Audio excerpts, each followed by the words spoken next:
Engagers, this is Professor Game, where we interview successful practitioners of games, gamification, and game thinking who bring us the best of their experiences to get ideas, insights, and inspiration to help us in the process of using games and gamification in our daily lives, for example, to learn what we are teaching. And I am Rob Alvarez. I work at Ironhack, teach at IE Business School University, and so much more, and host this podcast.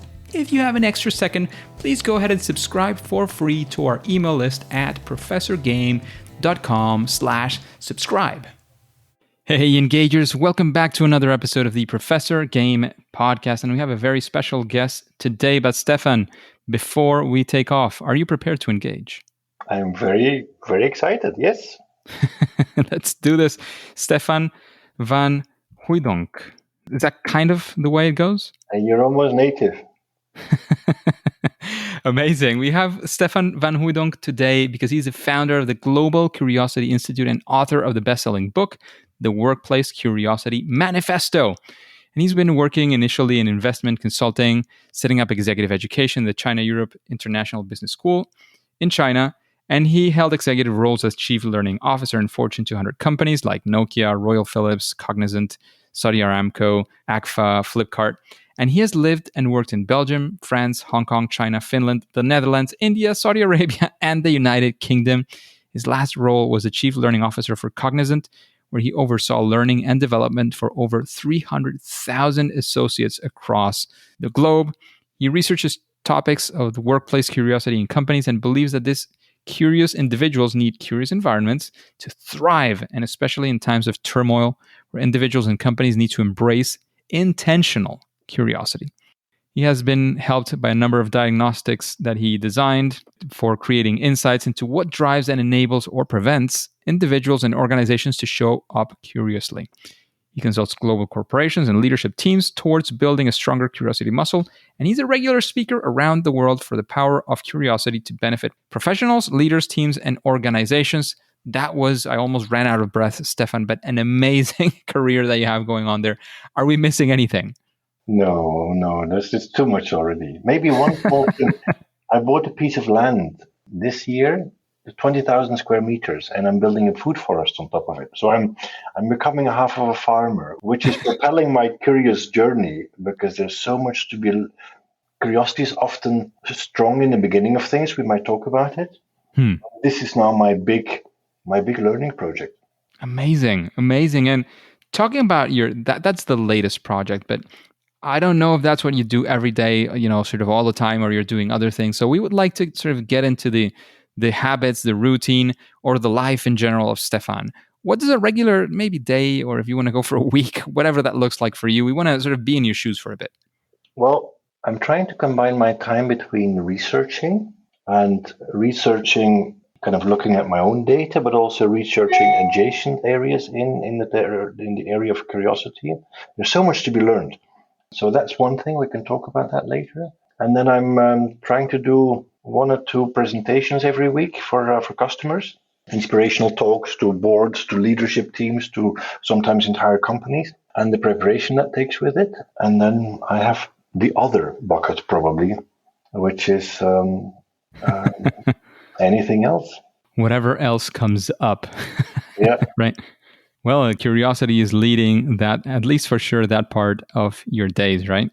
Absolutely. It's amazing, this world of curiosity. I plunged into it a couple of years ago now, and it's magic how much there is to learn about this curiosity, how sometimes it's so difficult for individuals and for companies to deal with it. Startups typically are strong at curiosity because they have a strong exploration desire. And then by the time startups become scale-ups or even grown-ups, they're in danger of losing that muscle. I, for instance, found in my work is that grown-ups are about 4 times less ready to learn from mistakes when I compare them to startups. So that is a large number. It is, isn't it? Absolutely, because and I think it makes sense. I was talking to a chemical company recently, and of course they're very high on quality and making sure that nothing goes wrong. And he said, not jokingly, that he needed 700 signatures to change the quality manual of the company. 700? And then in such an environment, it's not strange that people sometimes might just say, I'm not going to be bothered, to suggest changes, to ask questions, to suggest new answers to old questions, or to ask even new questions, which is quite dangerous because in an environment which is changing as it is now in the 21st century, then there's so many new insights that are coming. And if companies are not careful, they're just going to be outdated within no time because of an underlying disrespect for openness. Actually, you mentioned this. Some of the listeners might know I live in Spain, right? So my mom is also living in Spain now, and she was getting some tests done, right? Exactly what you mentioned, of course, in a different setting. It is a health setting, right? She went to this large hospital. They were performing the test, and they said, you needed to do a 6-hour diet before getting this test done. It's like, yeah, I haven't eaten anything in the past 6 hours, right? And even probably a little bit more because we've been waiting for half an hour. It's like, oh well, yeah, that's kind of true. The thing is that the paper they give you, right, says you need to not eat anything for the next 6 hours. But some people have a bit of a longer digestion. So what I personally recommend, and I've been trying to get the hospital to recommend this as well, is actually 8 hours, right? And bear in mind, this is a public hospital, right? So the resources there, you're not actually paying for the test. You are paying with taxes and so on, but not directly, right? And they have to repeat the test because, the stomach was still full. Well, not full, but still had, some residues and so on. So they had to repeat the test. And all because, it is so hard. The guy apparently, and I believe this doctor, what he was saying, well, I've been trying to do this for months, maybe years, trying to change this 6-hour thing that says here for 8 hours, be a little bit more restrictive, but to make sure that we don't have to repeat the tests. And let's say it's just, 10%, 1% of the people who have this, you have to repeat those tests again. You're losing money just for not changing a word, right, into something that you're printing out to all your patients.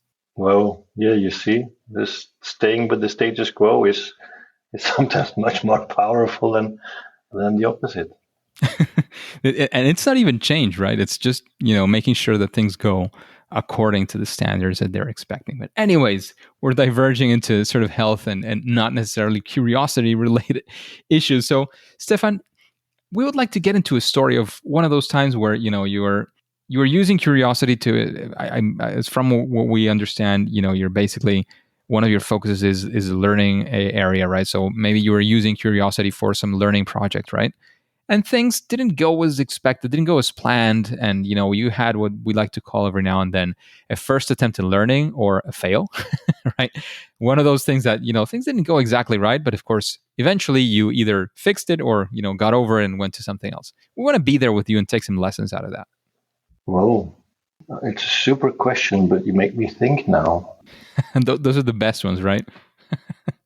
Well, let us park this. I'm sure I'm going to answer the question in a while, but I'm trying to think very carefully about my recent, since I set up the Curiosity Institute, and I think everything has been going quite well. Well, maybe something that there's many things I learned, and probably we need a couple of hours for that. But one dimension that I learned is that curiosity is, because of the conformity and because of other dimension, is an early adopter thing still.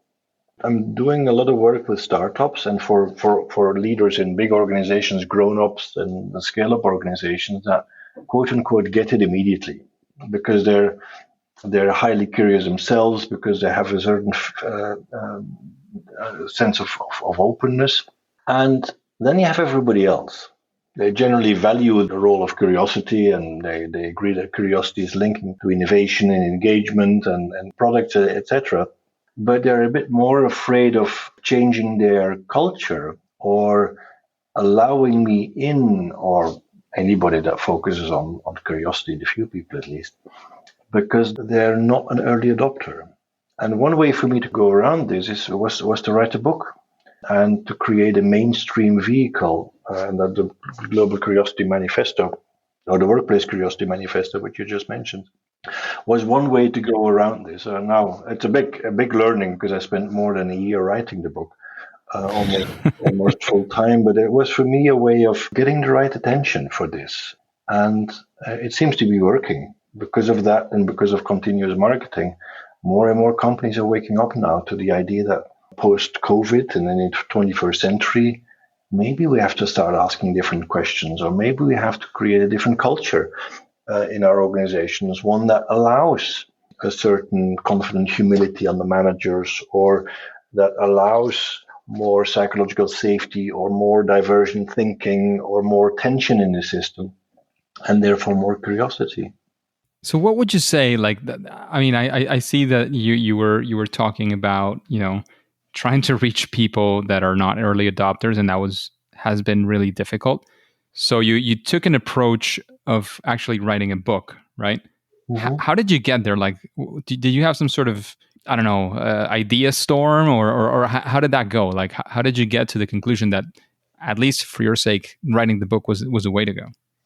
Well, if you're not an early adopter, then people are typically looking for proof points, or what has the neighbor done, and all kind of confirmations that the investment is not going to be taken in isolation, that whatever I'm doing has some proof points, and this is a safe thing to invest in.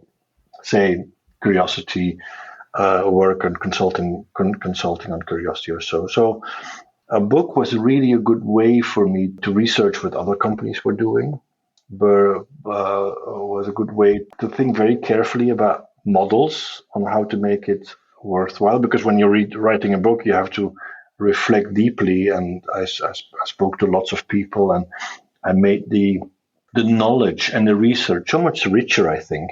And that gives so much more confidence now to other companies than the early adopters to believe in it. And I was very lucky to have somebody who coached me in writing the book. I had started about 3 times in my life writing a book. I always wanted to do this. And then by the time I got to 150 pages or so, I stopped and I shelved it, because I didn't know how to get the book on Amazon, or how to turn it into a book, or what the entire logistics, and how to find a publisher. And I was very lucky to find somebody who actually coached me and helped me in going through this. And that's probably saying that we're always standing on the shoulders of giants, and we always need people to help us. Always standing on the shoulders of giants. I mean, that is part of, I would say at this point, civilization, of human civilization in general, right? There's no way we would be talking if we weren't standing on top of the shoulders of people who invented everything that goes from, building, electricity, internet, computers. There's so many things that are built upon, so we get to the point we were. And even if we were sat down talking and chatting over a cafe, there's commerce, there's, the coffee you're drinking and the way the technology is being used to that, the coffee, where it comes from. So it's also, the technology that took to bring this thing from this side to the other. Like, there's so many things involved. Even, there's some that are like super obvious and straight to the face. And then there's it's like the tip of the iceberg. There's a huge amount of things you're standing upon to actually be able to doing. Usually like 99% of what we're doing is all the time on that. And of course, on top of that is that we build upon and have a conversation like this one, or find out about a curiosity where it leads us, or learn this or do that, right? Absolutely. When this topic comes up, I always like to sort of dive in, because it's easy to forget how different our lives would be if we didn't share information as human beings, right? Like, if you didn't share this information, it would be impossible to be where we are. We'll be so far behind in so many ways. Far behind, or at least living so differently, for sure. It's interesting you mentioned that. In one of my models, I combine, typically when we think about curiosity, we think about worldly curiosity, interested in the world, a child looking at, making sense of the world and engaging with it, or an Einstein studying the physics of the universe. And linking to what you just said, I've added 2 dimensions. One is empathic curiosity, interested in others, in ideas of others, and the reactions and the emotions of others, which is very necessary, because nowadays we're not working in isolation. We're not living in isolation. We need other people for language, for our livelihood, for our knowledge. And I've also added a 3rd dimension, which is probably underpinning it all, a self-reflective curiosity, of being curious and inquisitive about who am I as a person, what are my values, what is this life's purpose, why was I born, and what are my superpowers to get me there. So that's maybe leading us a bit too further, but especially the empathic curiosity, was sparked when you mentioned what you just did about so many people creating the good things for us. It's amazing, and empathic curiosity is super important.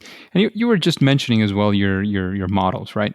So let's say you are faced with a problem, right now, right? And you want to use curiosity as a way to figure out a solution or a way out of it, or whatever that looks like. Do you have some process, some models? How would you go about solving a problem using your curiosity? Like, what does that look like? Well, that's a great question. I'm often talking about three dimensions or three strategies to use when trying to be more curious. And that can be applied to anything really. And where you could use AIM, AIM as a way to remember this. A stands for awareness, becoming aware. I stands for intentionality, and M stands for measurement. And if we're thinking about awareness, it's the entire area of self-reflection. Am I more leaning towards curiosity or its opposite, conformity? Am I more into a curious mode or am I more into a judgmental mode in acting with myself, in acting with the world, or acting with others? And what is my curiosity about the world? What is my curiosity about others? And what is my curiosity about self? But it can be that you might be really good at one and not so good at the other. Some people are very curious in their private space, but not at work, or vice versa. So it's creating this entire awareness area. Am I working for a curious organization, or am I working for an organization where it's all about the rule of the leader and the rule of law and following the processes and efficiency? And so that's awareness. And then it's intentionality. What do I want to do about it? What strategies do I want to use or deploy to get better at a product or myself or so? Because I believe that curiosity is like a muscle that can grow if we do something, if we enable it, or atrophies when we don't. And then you can have different strategies. For instance, when a strategy for curiosity about the world could be to learn something completely new, to start a new project. Or sometimes I tell people, next time you go to a bookstore, buy the book next to the book you want to buy. And let serendipity slip in a little bit. And it also links to openness and being open-minded and letting that novelty enter into your space if you let it. So that's some strategies about to deal with curiosity about the world. And then you can also have strategies for curiosity about others. And curiosity about others is not only to get more curious about the people you don't know, it's also getting more curious about the people you know. Most couples, they separate not because they're fighting, but because they find themselves bored with each other. Because at some point in the past, they stopped exploring and the fire died out. So one way could be kind of reconnect with the people that you know. And there might be also a strategy of how to deal with people that you don't know. There's this great saying by Abraham Lincoln, and he said, "I don't like that man. I need to get to know him better." And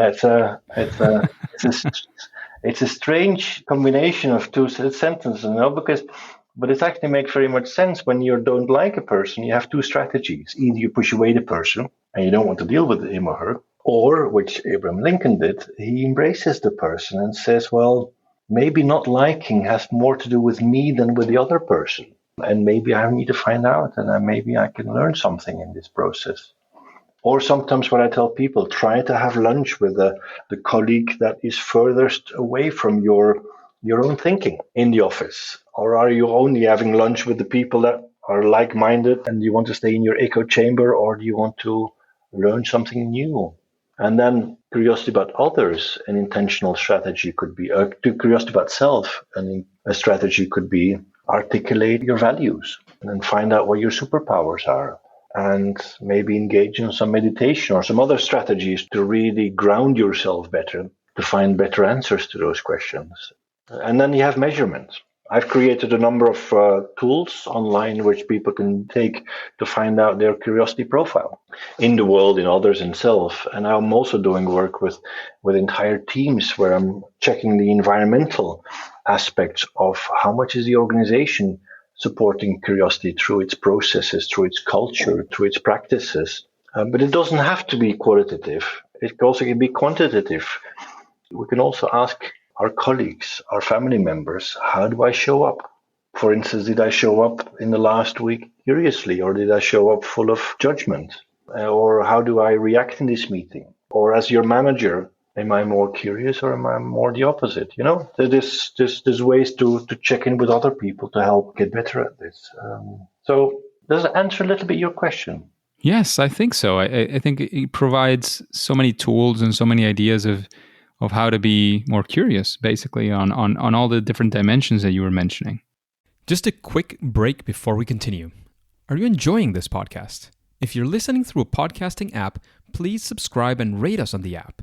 This will be of great help to reach more engagers so we can change the world together through gamification.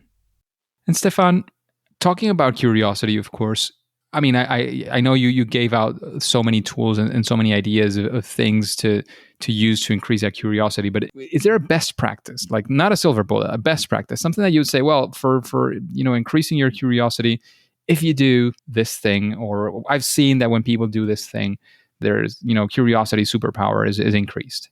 Does that make sense? It is. Well, I don't like the silver bullet list. I don't like those management books where you have the 5 proven things, do this, and naturally you learn a new language and naturally you'll become a better version of yourself. That's why I like the awareness, intentionality, and measurement, because it's relevant, but people have to do something with it. Now, I think maybe the opposite of curiosity is conformity. At least that's the opposite that we have now. And we can talk about, because we have the very different definitions of curiosity pre-1950s, where curiosity was very negative, really. Only after 1950, curiosity became positive. So conformity is the opposite. And maybe back again with awareness, I'm encouraging people to find out what is their conformity level. And there's 2 types of conformity. There's one is kind of the conformity that we impose upon ourselves, the behaviors, the thoughts that we create, because basically, and there's nothing wrong with conformity, because we want the world to be overseeable, we want to simplify the environment around us. We want things to be predictable. We want things to be efficient and familiar. And for that, we create all kind of strategies to stay with the status quo in our thoughts and our behaviors. We're not letting new thoughts getting too close. We disregard information which does not fully correspond with our thoughts, our beliefs, our worldview. We surround ourselves with people that are like-minded, etc. So how aware are we in this regard? And then conformity also has another dimension, this conformity that's imposed by others. And we let others do it, leaders and family and companies, because basically we have a basic desire to fit in, to be liked, to appear to be a loyal member of the tribe, to belong. And our strategies there is following leaders and not checking or not questioning the orthodoxy, or not standing out too much, because we don't want to be the target of animosity and rejection, So just knowing where am I on that scale between conformity and curiosity is an important dimension, because conformity is always a base position. We're always drawn towards conformity. Curiosity is strong in the beginning of things. We spoke about it a little bit. And then after a while, when we become used to the new environment, we stop asking questions because conformity sets in. And so curiosity is almost an elastic band that pulls us away from that conformity. And that's why we need intentionality. When we leave it to chance, it's not going to do anything, really. And pulling a little bit on that elastic band puts us into discovery or rediscovery of what we know already. We become better at our professional life. We start learning, becoming a better professional in the things that we know already. But when we pull even further, then suddenly we start exploring completely uncharted territories.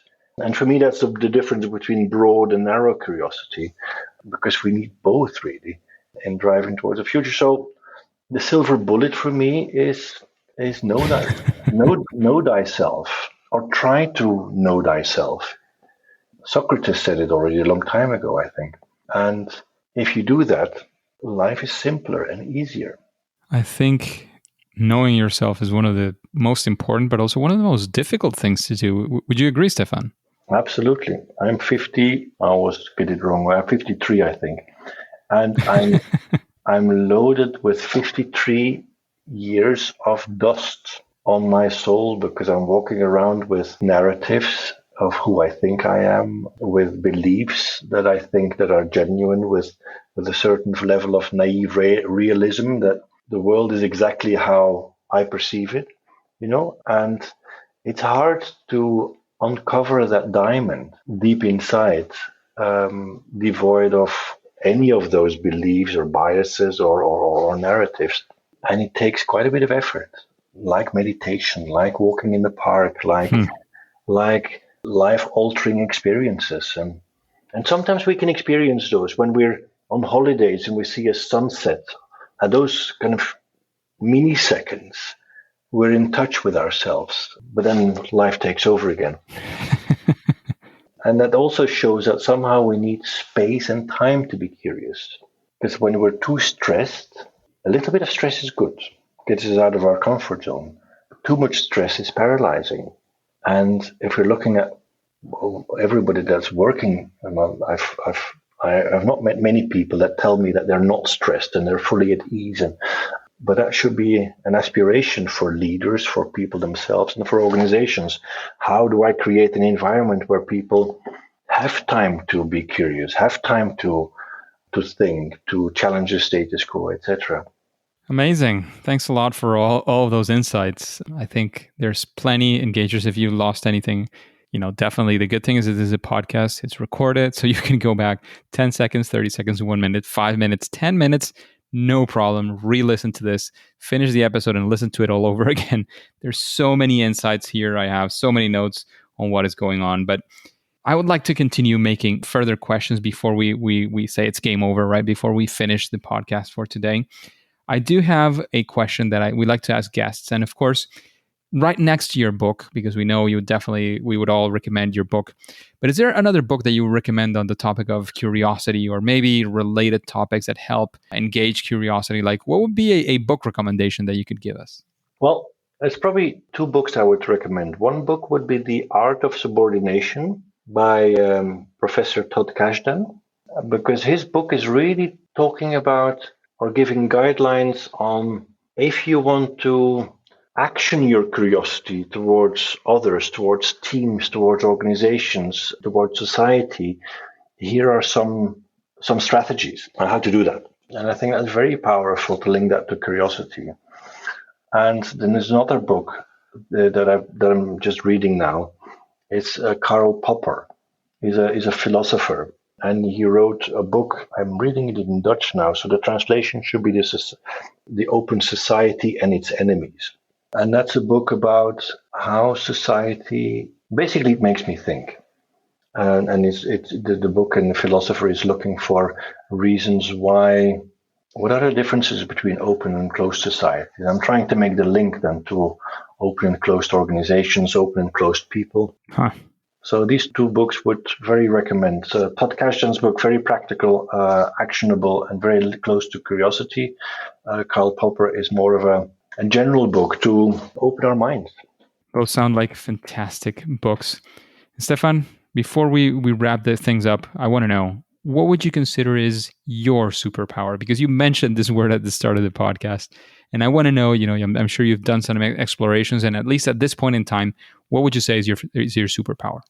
I'm perseverant. Perseverance, I think, is my superpower, is being consistently driving towards the same goal and be flexible, but not let too many things interfere.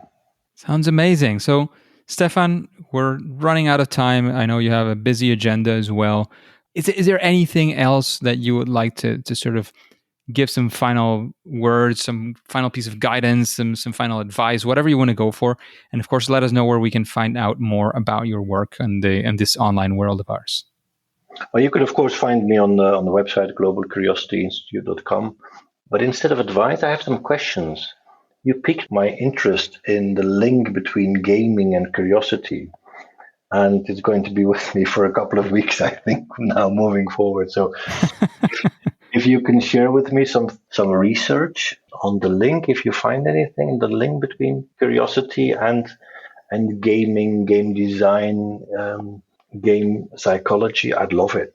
Amazing. I know from the work of Yu Kai Chao. He is a leading expert in the world of gamification, and his I'm forgetting the name of his Octalysis framework, Curiosity on Octalysis. I'm actually writing this down right now in a browser to make sure I get that one right.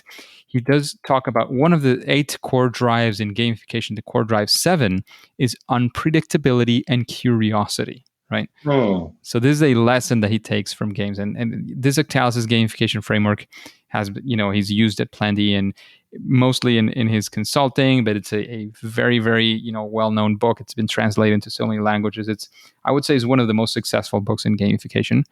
And there's all sorts of things and all sorts of ways in which games are constantly peeking into your curiosity. You could talk about a very this is one that has been very controversial lately, which is the loot boxes, right? So you have a box and you know that there's something inside of it. It usually is kind of random what's going to be inside. So you're more than in the artifact that you're going to find in the box itself, you're curious about what is in there, right? Once you get it, as you were saying, the initial curiosity is a lot higher. Once you have it, it's probably not as calling it has a huge meaning as it has when the box is closed. Or if somebody comes and opens it and the artifact comes out, you're not curious about it anymore as much as you were. So going for the box is not as interesting as it used to be. That's another reason why when where you're about to watch a movie, right, and somebody gives you some insights into the movie, it's like, you're screwing the movie up for me, right? Because they're killing your curiosity. Does that make sense? Very true. You just reminded me of Pandora's box, and being curious what's coming in and not coming out. Beautiful. I'm going to check him out. Yu Kai Chao. Yes. I'll send you some text so that it's easier to find. I know his name by now in the gamification world. Many people already know him. Until you know him, figuring out the writing is not necessarily the easiest one. He's one of our first guests on the podcast as well. But super. Amazing. So Stefaan, thank you so much. Engagers, you can find Stefaan as well on the globalcuriosityinstitute.com. You can find him on LinkedIn, definitely. He also has Twitter. So many places where we can find out more about his work. However, at least for now and for today, it is time to say that it's game over. Engagers, it's fantastic to have you here, and thank you for listening to the Professor Game podcast. And I'd like to know, how are you listening to this podcast? Because if you are doing it through any podcasting app, I would like to know if you have followed, if you have subscribed for free and rated this podcast, or either of them. Please do so if you haven't already. That way, it'll enable us to reach more engagers like you and achieve together this mission of making learning amazing. And if you want the instructions, you can go to professorgame.com/iTunes. You'll find there the instructions for 2 or 3 of the main ones where you can do this. If not, it should be fairly easy. You just look at the episode, you look at the podcast, and there should be some stars, some ratings, some subscribe. It should be relatively easy. If not, shoot an email to rob@professorgame.com and I'll help you with that for sure. And before you go on to your next mission, please remember to do that, to hit that subscribe, that follow button. All of this that I'm saying is absolutely for free to you using that favorite podcast app. And of course, listen to the next episode of Professor Game. See you there.